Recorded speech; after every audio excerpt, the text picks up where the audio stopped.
Well, how about the guys that are about to get sued? They know they're about to get sued. That's a good time. But what if they've already been sued? Is there anything to do there? There is. And so and are we in shady territory now? Well, here's what's great. So everyone talks about fraudulent conveyances, right? Right. Florida changed the Fraudulent Conveyance Act a few years ago. Conveyance is a transfer of property or anything to somebody. You know? Exactly, yeah. Right? So when someone says, what they're trying to avoid is they're trying to avoid the situation of, oh crap, I just got sued, I have a judgment against me, Danny, take my money. Right. Just hold it. Just hold on to it. The issue with that is that's a fraudulent conveyance. Right. They say, well, why'd you give Danny your money except to avoid the creditor? Makes no sense. No, I owed him $17 million.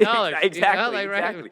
So what Bad poker night. Exactly. Right. So what they do, and this happens all the time, like, oh, why'd you give your brother the money? Reverse it. So they He's call my brother. I love him. Exactly. You know, Well, they call it the Reversible Transfer Act now because it's not a case of fraud in that there's any penalty. The only thing they could do is reverse the actual transfer. Got it. So it's always a good idea to do something, but don't just give it to your brother or your friend. What you need to do is set up a structure that actually there's a reason for doing it. So I have a client. There's a real story from probably 8 years ago. Guy comes into my office with a judgment already of $20 million against him. Oof. And he's being sued by a major law firm in Fort Lauderdale. So I tell him, I say, listen, how old were your kids when you started your business, and how old are your kids now? So he says, my kids when I started the business were minors. Now they're in their 20s. I said, okay, great. I said, do you have any estate planning done? He said, no. We created a full estate plan for the purpose of protecting him from estate taxes. And then by using the kids as the limited partners through irrevocable trust. They're erased from that judgment. And what we needed to do We're protected. Money can go to them. And I signed an affidavit saying the whole thing, the whole reason for doing it, which is totally true, is at that time the estate tax exemption was very low. It was, well, lower than now. It was $5 million.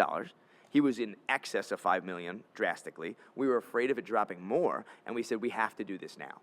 So everything we did was for estate planning purposes. The other side tried to pierce it, and the judge said... Just saying you were doing it fraudulently. Yeah, saying that we were doing it for asset protection purposes. Right. The judge said that the Reversible Transfer Act, and this is right, has three tier test. Right. Number one is, was there a judgment in place or an imminent judgment? So obviously in this case there was.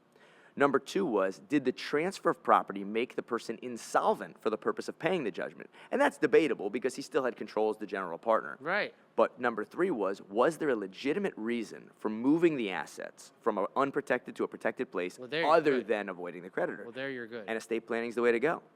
So that's crazy. Yeah. So and so what ended up happening now, I always tell clients, you're not getting off scot-free if you come to me with a judgment. So he did have to pay money. So from that $20 million judgment, he had to pay $650,000.